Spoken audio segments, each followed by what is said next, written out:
good thing is that every bill that has so far been discussed under this 8th assembly, Crown has always been invited to public hearing.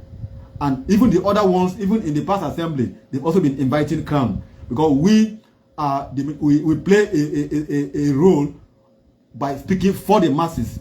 If you have good bills, we will applaud it. If the bills are bad, we will also say this bill is bad. It should be thrown away.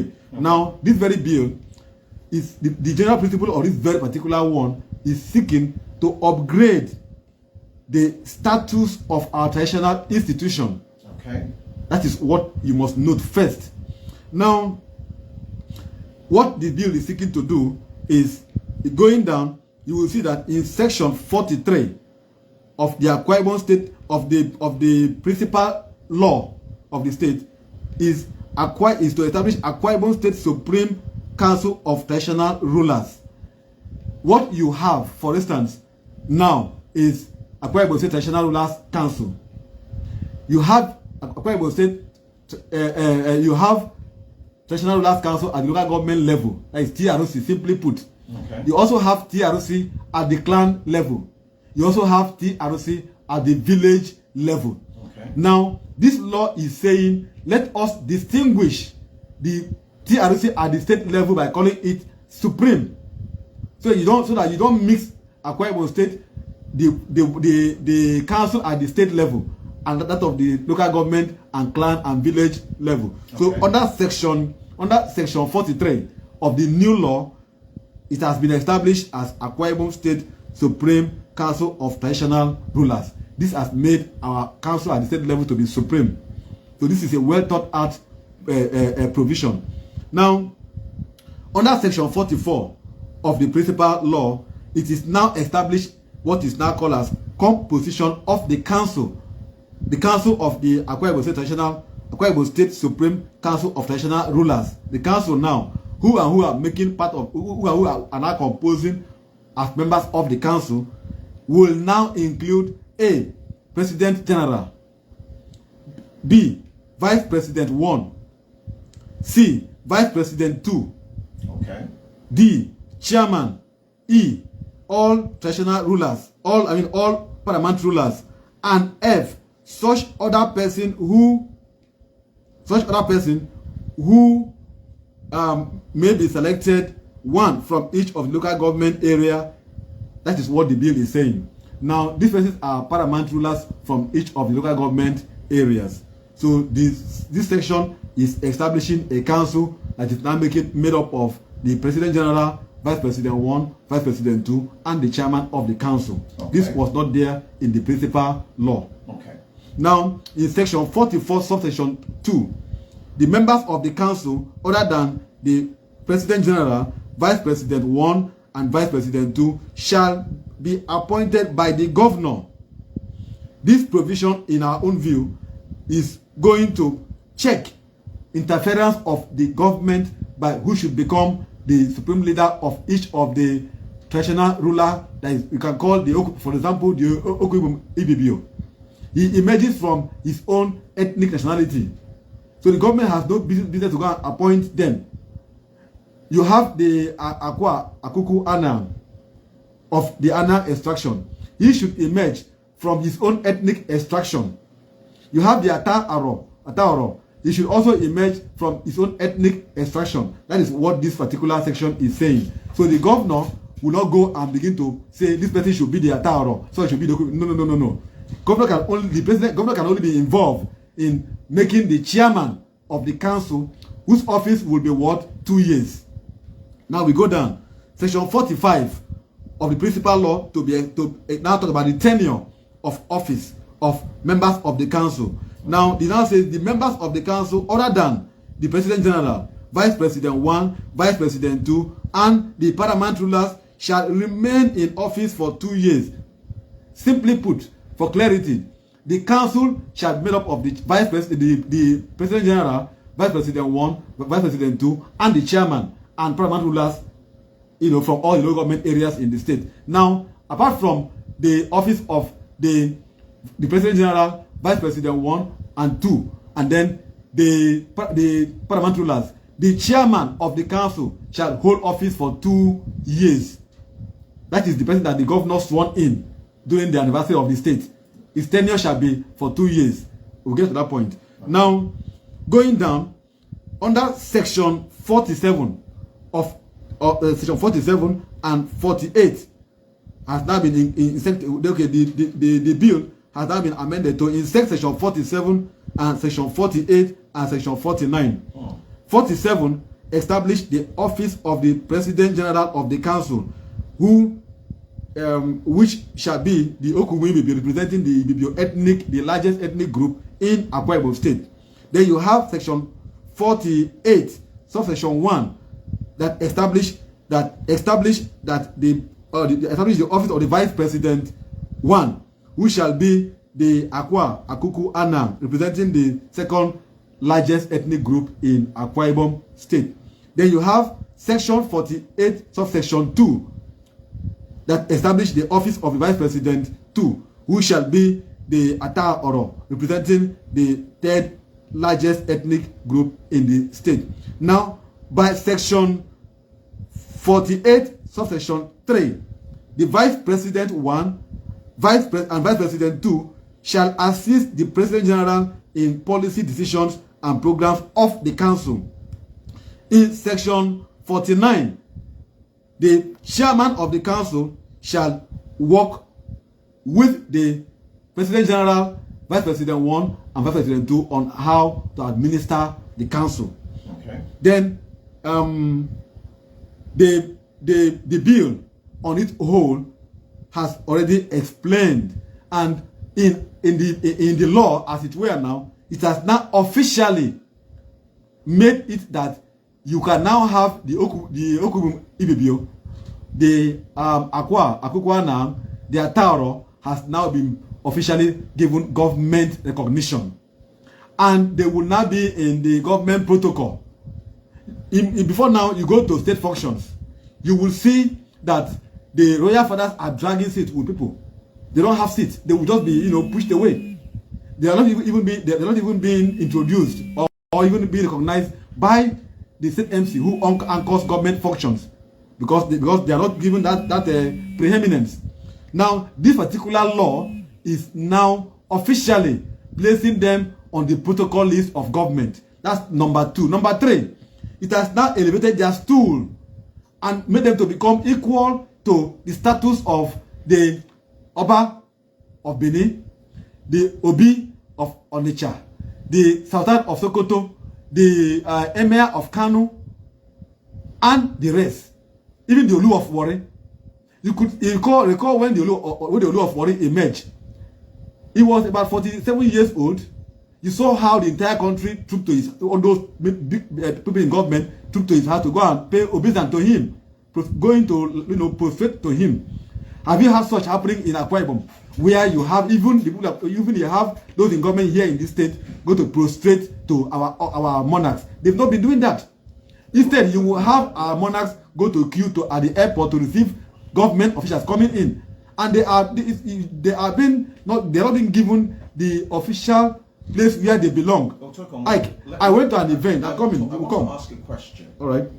So that we're clear, you have read what the law stipulates. Exactly. Clearly, what the law states. The misconception about this is what I want us to address. There are persons who are alleging, by their understanding, that the law seeks to place one above the other by virtue of ethnicity. That's where the contention is at the moment. I know of the Olu of Warri. I know of the Alafin of Oyo. That's what we discussed yesterday. Okay. I know of the Sultan of Sokoto. I know of the Oni of Ife and the Oba of Lagos as well. But when it comes to the Southwest, it is only one person that is recognized and that represents them. That's the Oni of Ife. Good. What exactly is the intention of this law? Clarity is what we seek, so that the misconceptions can be cleared. You have even heard in this conversation, the Oni of Ife is recognized above the other Obas. Now, in the whole of the Southwest, are there no minorities? You have plenty. Good. The Olubadon. Good. You have the Alafin of Oyo. Okay. You have the Oba of Lagos. You've got plenty of them. Good. Now, when the Oni of Ife, assuming as you have the Oni of Ife who demise, of course, what happened to the stool? What happened to the status of the stool of Oni of Ife? I'm asking that question because it will help in this conversation now. The stool is established. You have just said here by helping to say in the entire Southwest, only one of the monarch is recognized in the person of the stool of even in the north, Oni. You've got several of them. Good, but only one. But the Sultan is recognized. Good. Now, don't mean that the emir doesn't exist.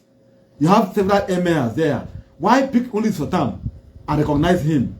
That is what the question that begs for answer. You need to allow for one person to be recognized so as to place your own in the scheme of things. Now, Ike, you have the National Council of Traditional Rulers. How many persons from each of the zones are there? How many tribes are recognized over there? They don't deal with tribes. They deal with the Oba and the rest. Why Oba of Benin emerged from one particular ethnic group? You have the Oba of Lagos, the Obi of Onitsha. Why must he be the one to be recognized among all the Obis in the southeast? So you see, if not politics, this issue will not be raising this kind of tension that it seems to be raising. Politics because it has become now people have become too politically minded. We now allow politicians to now hijack this particular law, which is made with good intention to use to heat up the polity. I say this with all honesty, that this particular law is made with good intention, but people have now hijacked it to politicize and hit and cause government and begin to distract government. Now, that is why we discussed, you mentioned that only the Oni of Ife is recognized. Of course, you have several other ethnic groups in the West. Why haven't they come up to say, why must it be the only of the Oni of Ife? That issue should come out. Same thing happened in Calabar, in Cross River State. Same thing happened in Benin, in Onitsha. Let's get one. That's the point. In several of the protest videos that I have seen, that I am also aware of, that the listener must have seen as well, the agitation is that it should be rotational. Okay, when the Oni of Ife passes on, does that office rotate to another Oba? When the Obi of Onitsha passes away, does that office, the stool, now moves to another area? When the Oba of Calabar demises, does the stool move to another ethnic group? You see, people should stop politicizing this whole issue. That's why I say those who are in politics should allow the traditional institution to breathe. These monarchs, on their own accord, met with the former governor and the present governor. Then the governor wasn't even sworn, he wasn't even elected. And they all agreed that they need to be elevated. They need to play national politics and be involved. They on their own accord, according to what the governor said, it was governor addressed the entire state, that they on their own accord met and they agreed and nobody spoke because they saw it as a good intention. None of them, apart from only one person, apart from only one of them from E2 that spoke out. Well, not just that. On the podium the day before yesterday, I think the traditional ruler from Abak was called by Caesar while they were having that conversation, and he said, it's still in history, that not all of them were allowed to, that he even wanted to voice his concern, and at some point the former governor then had said he didn't want to continue discussing on this matter. I stand quoted based on what he said, right? So now, if we have the concern that some persons were not allowed to voice their concern or air their views, as was alleged, then it was not a unanimous decision. It can only be termed a unanimous decision where there are no dissenting voices, where there is no one person who will come up, because that's why the position of the governor with regards to the press release is what I'll keep holding on to. That these traditional rulers should, as a matter of urgency, convene a meeting and settle the matter within themselves. That is where that is where I was coming to. That is where I was coming to. You see, if not for politicians who have, hijacked, who has always, want to reduce the traditional institution, and they enjoy that. Like in this state, I have seen a governor ask the monarchs to stand up and greet him. In this particular state, a governor went for project commissioning, and because a monarch sat when he arrived, other people stood up. The governor became furious and left the event abruptly, and instantly summoned a meeting and called for the person who was in charge of the Ministry of Chieftaincy Affairs to be sacked, just because he felt that the monarch should have stood up to greet him. In this very state, I have seen monarchs treating be treated as if they are nobodies, being invited to come and queue up to receive the governors at the airport in this very state. So they are happy trying to politicize the traditional institution and reducing this particular issue that would have been handled by the monarchs themselves and bring it up to political, atmosphere. Where have you ever seen where issues that concern politicians are discussed and you now see the monarchs go to carry placard on their behalf? Have you ever seen such happen before?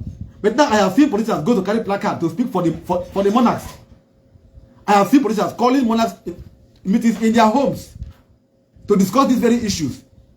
This is because they have seen opportunity to hit up the polity and distract the government. So that is why I said that what the government said in their press statement section, I think paragraph 8 of statement issued by Comrade Niemebo, the Commissioner for Information, simply clear that the monarchs are the ones that will meet and decide if the law that they wanted for themselves is not okay by them. Let them meet and come out with a position that the law that is now enforced is not what they want. But put this. I went to an event in Calabar. I was watching it before you came in. Some months ago, I went to an event in Calabar, and in that event, the Emir of Kano, Ado Bayero, was invited. He came with a full entourage from the north, and after the event, he was to go back to Kano. They got a ticket for him with his team on a commercial jet, a commercial plane. On getting to the airport, of course, the airport officials have to scan people before you move in and all that. When they wanted to scan the Emir of Kano, the people who came with him and the Emir said it cannot be scanned. The security checks said you have to put your staff of office on that trail to scan you before you enter. The Emir refused. That it didn't end there. After that agreement at the security checks, he was allowed to enter without being scanned with his staff of office. Now, at the point of boarding the airline, the airline officials insisted that he must put the staff of office in the cabin instead of carrying it inside the plane to sit. Other people are moving with, you cannot carry that is armed, that is the weapon. They insist that the staff of office must be kept in the cabin before he enters. The Emir refused. The entire crew that came with him, they refused. There was an argument at the point of boarding, and that caused a lot of confusion at that point, and the Emir did not board that particular airline. The airline departed. They had to charter a private airline to come and carry him from that airport, just because they said he should drop his staff of office in the cabin. The argument was that the staff of office is his soul. Those who came with him insisted that the staff of office is the Emir that you are talking about, and that he has to enter the airline with his office, else that airline can go without him, and the airline moved. Now it didn't end there. The entire Kano Emirate threatened to issue, a fatwa, a ban on the airline not to come to Kano again. This about some months ago, and the management of the airline had to go to Kano to plead, to apologize, and then beg the emir for forgiveness and threaten to sanction those staffs of the airline that said that the emir should put his staff office in the cabin. Can such a thing happen in Akwa Ibom, where you have a man that go to enter airline and they say keep it? It won't happen here. Who will even who are you to even who is the man that can say he must not be scanned? It didn't end there. This Sultan of Sokoto, I think about 6 or 7 months ago, was returning from Saudi Arabia. The airline he boarded, he had another adjoining airline to take him from Abuja. When he landed Abuja, took him from Abuja to Kano. He landed at Abuja, but he delayed, and the airline could not wait. After they have waited for 5 minutes for him, he wasn't at the airport. They keep on waiting again, and other passengers were complaining. The airline had to depart. When suddenly the emir landed at the airport, the airline had already departed for Kano. My brother, the entire, in fact, the thing is like the airline was almost being banned from the entire north. It took the management of the airline to issue an apology in national papers, apologizing and explaining how the airline waited for 15 minutes and later departed. Who can do that for any monarch in Akwa Ibom State? It's because we have not been, giving obeisance to our monarchs, and because we're not giving that particular pride of place at the level of the national level. That is why you see the politicians here seeking to further destroy and polarize our traditional stool. So, having said this, the issue in focus has to do with traditional institutions, not market women, not politicians. But then you see women carrying placard, you see children carrying placard, you see students carrying placard. Who are behind those ones? Is it the monarchs themselves? The answer is no. They are the ones who are seeking to distract the government, because this issue has to do with the monarchs themselves meeting and resolving their issues. And issues of tradition is not done in the market square. When they met with the former governor and the governor of today, no, me and you weren't there. But why are we now the ones discussing their problems? Okay. It's because people have come into to begin to politicize it. I really like your explanation, but the grounds that a lot of people still hold, and I stand corrected at this point, is the fact that there was no unanimity in that decision. So how do you handle it? Hold on, sir. It's the fact that there are other persons who would have perhaps suggested, if they have been given the opportunity to air their views, ways by which this can be, addressed. Again, I make reference to what you said, politicians, because a politician was said to have said that he doesn't want to listen to this, and he's not interested in further discussion. And there was a decision at that point.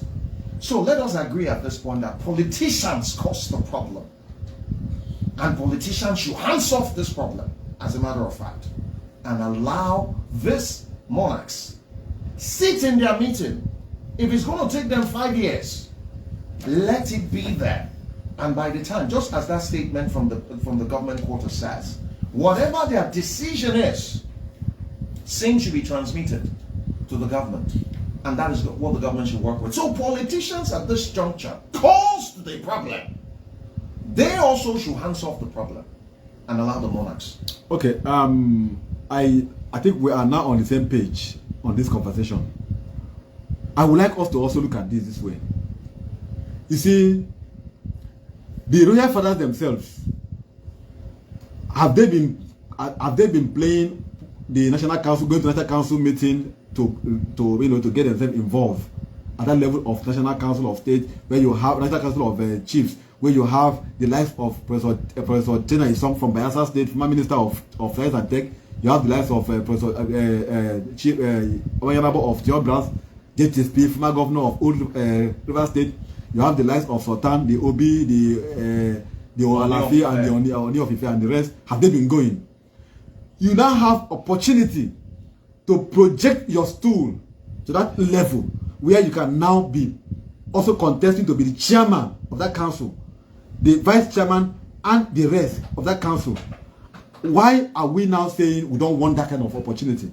Now, you see, that's why, if you have seen the law, you will applaud the ingenuity and the intent of the law. Let's leave this ethnic politics that people are playing. That is why I ask you, if the Alafi of Oyo passes on, does this stool move to another ethnic group? The answer is no. It's a stool that is there. When the Obi of Onitsha, when the Sultan of Sokoto passes on, in Kano, for instance, Fulanis are always the emirs. Are they the dominant tribe? Are they the only tribe in Kano? The answer is no. Same thing here in Calabar, in a crossover state. You have the Efik, you have the Atam, and the rest. One tribe has always been the Obong of Calabar. So let us not begin to politicize a clear, genuine intention of the drafters of this particular law. What we should do is to allow the royal fathers to meet in their council and come out with their own position. Not trying to use market women who don't even understand what the law says and pushing them to go to the street because of politics, or using students, or using people who are just bent on distracting the cause of governance. And this government is just barely, is just barely 100 days in office. So I think that what we should be discussing here is how to encourage the government to succeed, rather than begin to discuss politics that would, destabilize the unity that we have had in this state. And this, for me, is unfortunate because politicians have now jumped in and hijacked this issue, discussing this issue in Abuja, discussing this issue in nooks and crannies of the state, and making it look like it's an ethnic war, or trying to make some ethnic group superior to the others, which is never the intendment of this bill, which is now a law. Good position, Otwekonga. I'm glad that we're in agreement. Time will prevent us from talking about this labor matter, because we will need to bring the listener in.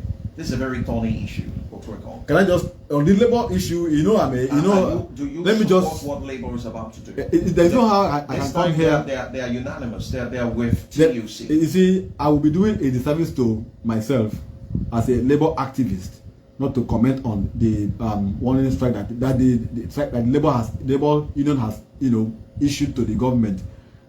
Completely, the Center for Human Rights supports the labor action, and we will join that action because we need a better government, because we want to begin to see the government being proactive, because Nigerians are suffering and dying in pains.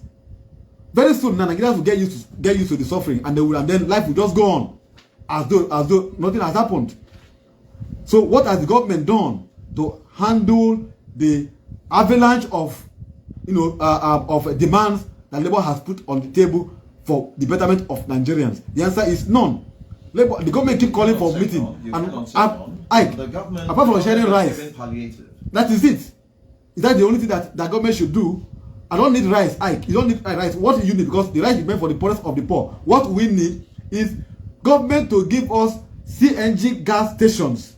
Government to repair our refineries, to start to refine the product, and to beat down the price of crude oil and petroleum product. Government to give us security. Our children were mobilized by NYSC to go to this Zamfara State to go and save. 10 of them were kidnapped. Today, made this more than 30 days now. They are in the den of kidnappers. As a father of 4, my son just finished university. I know the pains I have gone through to put him through. So at the end of the day, I can tell you what the parents or the students are going through. It's because government has not been able to give us security. And we are here, the last time we discussed it, and we said government should scrap the NYSC because it has used its purpose. So even if the students are released tomorrow, the female ones amongst them, I know what they have gone through. What they have gone through can never make them to be the same again. So the government has disappointed Nigerians, And I am saying here that Crown will support NLC to make sure that the government, bring good governance to the people of this country. You see, last time we were discussing the issue of coup in Niger, coup in this, coup in that. We condemn it. But if you trace the history of coup in these other countries, it's caused by bad governance and bad leadership. I'm not saying that coup should come to Nigeria, but I'm saying that this government should discourage things that will incite Nigerians to go into protest.